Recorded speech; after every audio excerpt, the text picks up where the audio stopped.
نحمده ونصلي ونسلم على رسوله الكريم اما بعد فاعوذ باللہ من الشیطان الرجیم بسم اللہ الرحمن الرحیم۔ آج ہم سورۃ البقرہ کی آیت نمبر 230 پڑھیں گے۔ تو اس سے پہلے اللہ تعالیٰ نے جو رجوع ہونے والی طلاقیں ہیں ان کا ذکر کیا تھا، اور یہاں سے اس طلاق کا ذکر کیا جا رہا ہے کہ جس کے بعد رجوع کرنا ممکن نہیں ہے، اور اگر اس کے بعد کوئی رجوع کی صورت ہے تو اس کو اللہ تعالیٰ نے یہاں پر بیان کیا ہے۔ ترجمہ دیکھتے ہیں۔ فَإِن طَلَّقَهَا، پھر اگر طلقہ وہ طلاق دے دے، ہاں اس کو، فَلَا تَحِلُّ، پھر نہیں ہے حلال، لہو اس کے لیے، حتیٰ یہاں تک کہ تنکیحہ نکاح کرے، زوجن ایک مرد، ایک شوہر، غیرہ اس کے علاوہ۔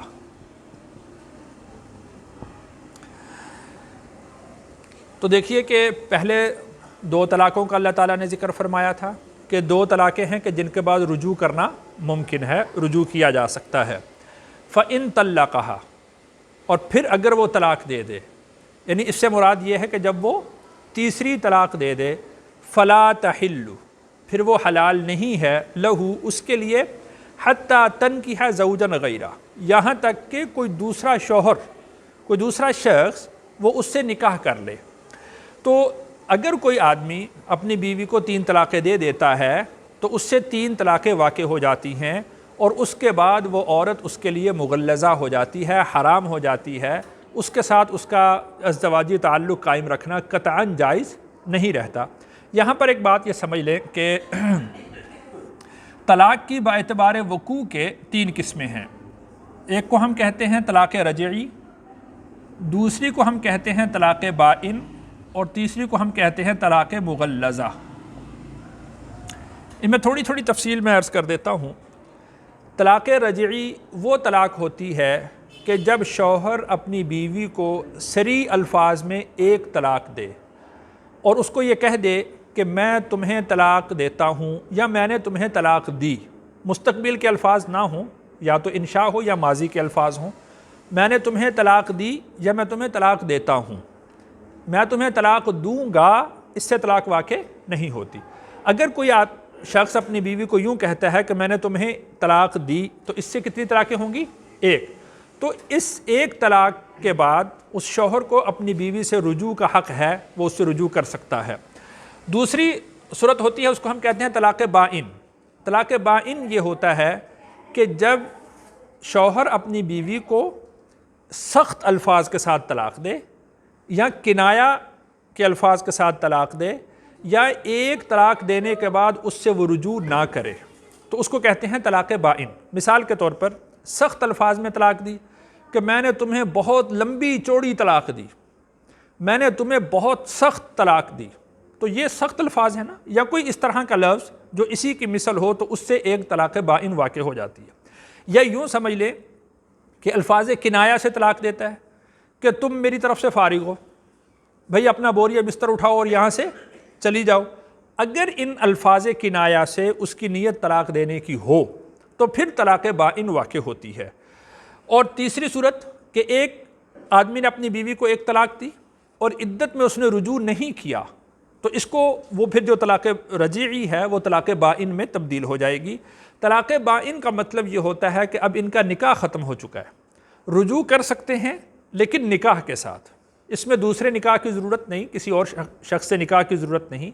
یہ عورت اپنے ہی شوہر سے رجوع کر سکتی ہے لیکن نکاح کے ساتھ، اس کو طلاق بائن کہا جاتا ہے۔ اور بھی قسمیں ہیں، بڑی تفصیل ہے اس میں۔ تیسری قسم ہوتی ہے مغلظہ۔ مغلظہ کا مطلب یہ ہوتا ہے کہ جب کوئی شخص اپنی بیوی کو الگ الگ یا اکٹھی 3 طلاقیں دے دے تو وہ اس کے لیے ہمیشہ کے لیے حرام ہو جاتی ہے، اس کو طلاق مغلظہ کہا جاتا ہے۔ تو اب دیکھیے کہ فَإِن طَلَّقَهَا، پھر اگر اس نے طلاق دے دی، تو یہ پہلے 2 طلاقیں ہو گئی تھی رجعی کی، تو اب اس نے طلاق دی ہے تو اب کیا ہو گئی اس کے لیے؟ مغلظہ ہو گئی۔ اب اس کا مطلب یہ ہے کہ یہ عورت اپنے شوہر کے لیے حلال نہیں ہے۔ اب چاہے اس نے اکٹھی 3 طلاقیں دی ہیں یا الگ الگ 3 طلاقیں دی ہیں، ایک مجلس میں دی ہیں، ایک جملے میں دی ہیں، اگر کوئی شخص اپنی بیوی کو یوں کہہ دیتا ہے کہ تجھے طلاق طلاق طلاق، تو 3 طلاقیں ہو گئیں، اس لیے کہ ایک نکاح کے ساتھ آدمی کو 3 طلاقوں کا حق ملتا ہے۔ اب وہ اکٹھی استعمال کرتا ہے یا الگ الگ استعمال کرتا ہے تو وہ اسی طریقے سے واقع ہو جائیں گی اور اس کا جو طلاق کا اختیار تھا وہ ختم ہو جائے گا۔ اچھا، اس میں یوں سمجھ لیں کہ طلاق دینے کے بھی 3 طریقے ہیں۔ طلاق دینے کے 3 طریقے، ایک طریقہ ہے اس کو ہم کہتے ہیں احسن، دوسرا طریقہ ہے اس کو ہم کہتے ہیں حسن، اور تیسرا طریقہ ہے اس کو ہم کہتے ہیں بدعت۔ حسن کو سنت بھی کہا جاتا ہے۔ طلاق احسن یہ ہے کہ آدمی اپنی بیوی کو حالت طہر میں کہ جس میں اس نے قربت نہ کی ہو، اپنی بیوی کو 1 طلاق دے کر چھوڑ دے اور اس کی عدت پوری ہونے دے، اور جب بھی اس کے ساتھ رجوع کرنا چاہے تو وہ نکاح کے ساتھ عدت گزرنے کے بعد رجوع کر سکتا ہے۔ یہ سب سے بہترین طریقہ ہے، اس لیے کہ اس کے ساتھ رجوع کے دروازے سب کھلے، صلح کے دروازے کھلے۔ اور دوسرا جو طریقہ ہے وہ طلاق حسن۔ طلاق حسن یہ ہے کہ آدمی اپنی بیوی کو ہر طہر میں 1 طلاق دیتا رہے۔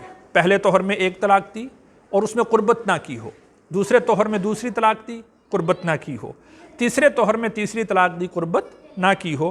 یہ طلاق حسن ہے، اچھا طریقہ ہے کہ اس میں کچھ سوچنے کا موقع بھی مل رہا ہے، اس میں کچھ رجوع کی صورت بھی ممکن ہو سکتی ہے۔ تیسری صورت ہے اس کو ہم کہتے ہیں طلاق بدعت۔ طلاق بدعت کا مطلب یہ ہے کہ یک بارگی ایک جملے میں 3 طلاقیں دے دی، ایک مجلس میں 3 طلاقیں دے دی، یا ایسے طہر میں طلاق دی کہ جس میں اس نے قربت کی ہو، یا حالت حیض میں اس نے طلاق دے دی۔ تو یہ ساری صورتیں یعنی ایسی جو ساری صورتیں جو ہیں یہ طلاق بدعت کہلائیں گی۔ تو اس میں جو سب سے بہتر طریقہ ہے وہ طلاق احسن کا ہے کہ اگر نباہ نہیں ہو رہا تو وہ 1 طلاق دے کر اس کو وہ چھوڑ دے، اس کی عدت پوری ہو جائے تو وہ اپنے گھر میں ہے۔ جب عدت پوری ہو جائے تو جیسے میں نے عرض کیا کہ وہ بائن ہو جاتی ہے۔ جب بھی کبھی ان کے درمیان صلح کی کوئی صورت بنتی ہے تو یہ صلح ممکن ہوگی اور اس میں کسی اور چیز کی ضرورت نہیں ہوگی، صرف یہ کہ وہ نکاح کریں گے تو دوبارہ رجوع کر لیں گے۔ اب یہاں پر یہ بات دیکھیں کہ جیسے میں نے عرض کیا کہ ایک شوہر کو ایک نکاح کے ساتھ 3 طلاقوں کا اختیار ہے۔ اگر اس نے 1 طلاق دے دی تو 1 طلاق کا اختیار اس نے استعمال کر لیا، اب باقی اس کے پاس کتنے اختیار رہ جائیں گے؟ 2۔ جب وہ دوسری دے گا تو اب اس کے پاس 1 کا اختیار رہ جائے گا۔ جب اس نے 3 طلاقیں دے دی تب اس کے اختیارات سب ختم ہو جائیں گے۔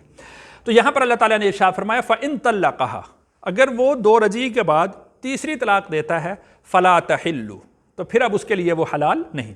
اس میں دیکھیں کہ صحابہ کرام کا اور ائمہ مجتہدین کا اجماع ہے کہ 3 طلاقیں اکٹھی اگر دیں تو وہ تینوں طلاقیں واقع ہو جائیں گی، اگرچہ یہ بدعت اور یہ گناہ ہے۔ جس طرح باقی کوئی آدمی کوئی گناہ کرتا ہے تو اس پر اس کا حکم لگتا ہے، حکم مرتب ہوتا ہے، اسی طرح یہ گناہ بھی کرے گا تو اس کے اوپر بھی اس کا حکم مرتب ہوگا اور وہ تینوں طلاقیں واقع ہو جائیں گی۔ فَإِن طَلَّقَهَا، اب یہاں پر دیکھیے کہ حتیٰ تنکحہ، یہاں تک کہ نکاح کرے زوجن غیرہ، ایک شوہر ایک آدمی اس کے علاوہ۔ فَإِن، پھر اگر طلقها، وہ طلاق دے دے اس کو، فلا جناح، تو کوئی گناہ نہیں، علیہما، ان دونوں پر،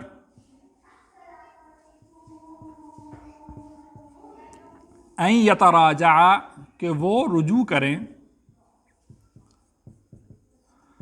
ان ظنا، اگر وہ گمان رکھتے ہیں، ان یقیما، کہ وہ قائم رکھیں گے، حدود اللہ، اللہ کی حدود کو۔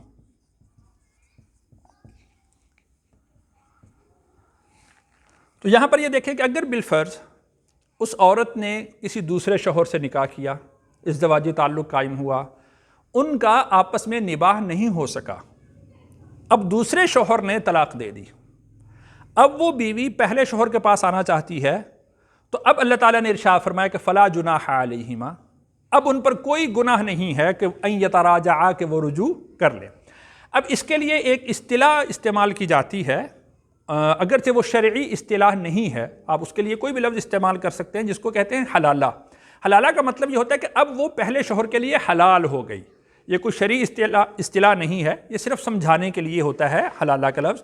یعنی اگر پہلے شوہر نے 3 طلاقیں دے دیں، اب وہ خاتون کسی دوسرے شوہر سے نکاح کرتی ہے، اب وہ دوسرا شوہر اپنی مرضی سے اس کو طلاق دے دیتا ہے، اب وہ پہلے شوہر کے پاس آنا چاہتی ہے تو وہ آ سکتی ہے۔ آپ یہ اتنی لمبی بات کریں یا اس کو صرف حلالہ کا لفظ استعمال کر لیں، اس میں کوئی حرج کی بات نہیں ہے، تو اب وہ آ سکتی ہے۔ اب یہاں پر یہ بات دیکھیں کہ جو حلالہ شرط لگا کر کرنا ہے، اس کو رسول اللہ صلی اللہ علیہ وسلم نے ملعون قرار دیا کہ لعنت ہے اس پر کہ جو حلالہ کرے اور جس کے لیے حلالہ کیا جائے، دونوں پر لعنت فرمائی رسول اللہ صلی اللہ علیہ وسلم۔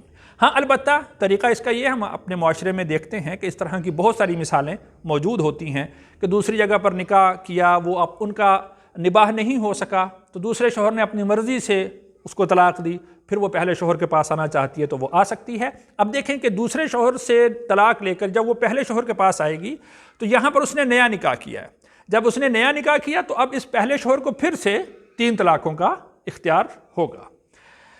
تو لیکن یہ اس وقت ہے کہ ان ظنا ان یقیما حدود اللہ، کہ ان کو یہ گمان ہو کہ وہ اللہ کی حدود پر قائم رہیں گے۔ وتلک حدود اللہ، اور یہ اللہ کی حدود ہیں، یبینھا، بیان کرتے ہیں ان کو، لقوم، ان لوگوں کے لیے، یعلمون، جو علم رکھتے ہیں۔ تو اللہ تعالیٰ نے اپنی حدود کو ان لوگوں کے لیے بیان کیا جو علم رکھتے ہیں کہ اللہ کی حدود یہ ہیں۔ تو یہاں پر یہ بات سمجھ لیں کہ 3 طلاقیں دینے کے بعد پھر لوگ ادھر ادھر سے بھاگتے ہیں، فتوے لیتے ہیں، فلاں سے لے لیا، فلاں سے لے لیا۔ اب ایک کے پاس گئے، ان کو جب ان سے فتویٰ ملا تو وہ تو کہتے ہیں کہ رجوع کی کوئی صورت نہیں، تو اب دوسرے کے پاس گئے، اسٹیٹمنٹ چینج کر لی، الفاظ تبدیل کر دیے۔ تو دیکھیے کہ جو مفتی ہوتا ہے وہ غیب نہیں جانتا ہوتا، تو جیسا آپ ان سے مسئلہ پوچھیں گے وہ مفتی صاحب آپ کو ویسا مسئلہ بتائیں گے۔ تو اس وجہ سے اللہ نے فرمایا کہ اللہ کی حدود کے ساتھ کھلواڑ مت کرو۔ وَتِلْكَ حدود اللہ، یہ اللہ کی حدود ہیں، یبینھا لقوم یعلمون، اللہ نے ان کو بیان کر دیا ہے۔ تو جیسا کہ اس سے پچھلی آیت میں اللہ تعالیٰ نے ارشاد فرمایا تھا کہ جو لوگ اللہ کی حدود سے تجاوز کرتے ہیں تو وہ اللہ کے نزدیک ظالم اور سرکش شمار کیے جاتے ہیں۔ تو اللہ کی حدود کے ساتھ کھلواڑ نہیں کرنا چاہیے، اللہ کی حدود سے تجاوز نہیں کرنا چاہیے۔ اللہ تعالیٰ سے دعا ہے اللہ تعالیٰ مجھے اور آپ کو عمل کی توفیق عطا فرمائے۔